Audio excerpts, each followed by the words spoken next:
आज की हमारी चर्चा का विषय है गांधी परिवार और कांग्रेस पार्टी का भविष्य। जी हाँ, आज हम बात करेंगे राहुल गांधी और गांधी परिवार के चुनाव पूर्व के भविष्य के बारे में। राहुल गांधी ने बीते दिन बुधवार को बहन प्रियंका के साथ मिलकर वायनाड के कलपेट्टा में रोड शो किया। इसके बाद लोकसभा चुनाव के लिए नामांकन दाखिल किया। लोकसभा चुनाव 2024 के लिए कांग्रेस नेता राहुल गांधी ने 3 अप्रैल को केरल की वायनाड सीट से नामांकन दाखिल किया। इससे पहले उन्होंने बहन प्रियंका गांधी के साथ 1 घंटे का रोड शो भी किया। अपने रोड शो के दौरान राहुल ने क्षेत्र की जनता से कहा कि Like we do from all families, I have received love and affection. I have learned so much from my brothers, my sisters. It has been an honor for me to be your member of parliament. I don't treat you and think of you like an electorate. I treat you and think of you the same way I think of my little sister Priyanka over here. In the houses of Wayanad, I have sisters, I have mothers, I have fathers,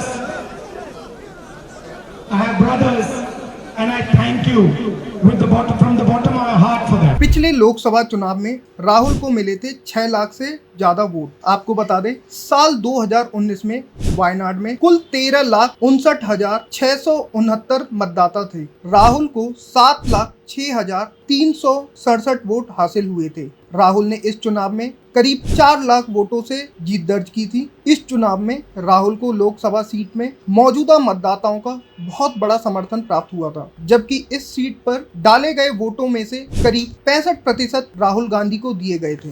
Lok Sabha चुनाव 2024 के लिए Congress party की जारी 39 प्रत्याशियों की पहली list में party ने राहुल को वायनाड से उम्मीदवार बनाया है, लेकिन अमेठी सीट से अभी तक कांग्रेस द्वारा प्रत्याशी के नाम का ऐलान नहीं किया गया है। आपको बता दें, साल 2019 के लोकसभा चुनाव में राहुल गांधी ने अपनी परंपरागत सीट उत्तर प्रदेश की अमेठी लोकसभा और वायनाड सीट से चुनाव लड़ा था। राहुल को अमेठी सीट से हार का सामना करना पड़ा था। यहाँ बीजेपी की स्मृति ईरानी ने उन्हें शिकस्त दी थी। हालांकि राहुल ने वायनाड में जीत हासिल की थी। अपने दर्शकों को बता दें, इस बार वायनाड में राहुल को बहुत कठिन टक्कर मिलने जा रहा है और विशेषज्ञों की माने तो इस बार राहुल गांधी की हालत बहुत खराब बताई जा रही है और उनके अनुसार वो अपनी सीट हार भी सकते हैं। और अगर ऐसा होता है तो ये गांधी परिवार के लिए एक बड़े झटके से कम नहीं होगा, क्योंकि राहुल पहले ही अपने परंपरागत और पारिवारिक अमेठी सीट को हार चुके हैं और अगर इस बार वो वायनाड से भी हार जाते हैं तो ये गांधी परिवार और विशेषकर राहुल गांधी के नेतृत्व क्षमताओं पर जरूर एक प्रश्न चिन्ह खड़ा करेगा।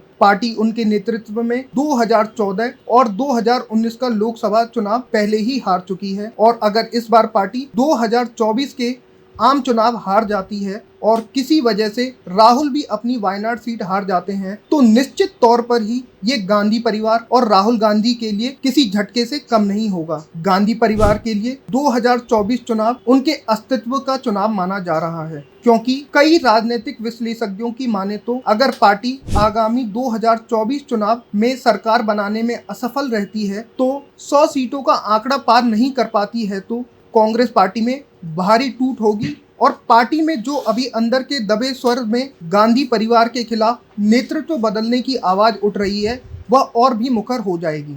अपने ही गठबंधन के साथी ने उतार दिया अपना कैंडिडेट। आपको बता दें, वायनाड लोकसभा सीट से राहुल के खिलाफ इस बार उनके अपने सहयोगी पार्टी ने ही अपना उम्मीदवार उनके सामने उतार दिया है। जी हाँ, बता दें, इंडी गठबंधन में शामिल communist party of India CPI ने अपने सबसे मजबूत उम्मीदवार एनी राजा को वायनाड से चुनाव के मैदान में उतार दिया है। एनी राजा ने बीते दिन बुधवार को रोड शो करने के बाद अपना नामांकन दाखिल कर दिया है। वहीं पिछली बार CPI ने PP सुधीर को उतारा था, जो राहुल गांधी के खिलाफ एक कमजोर प्रत्याशी थे।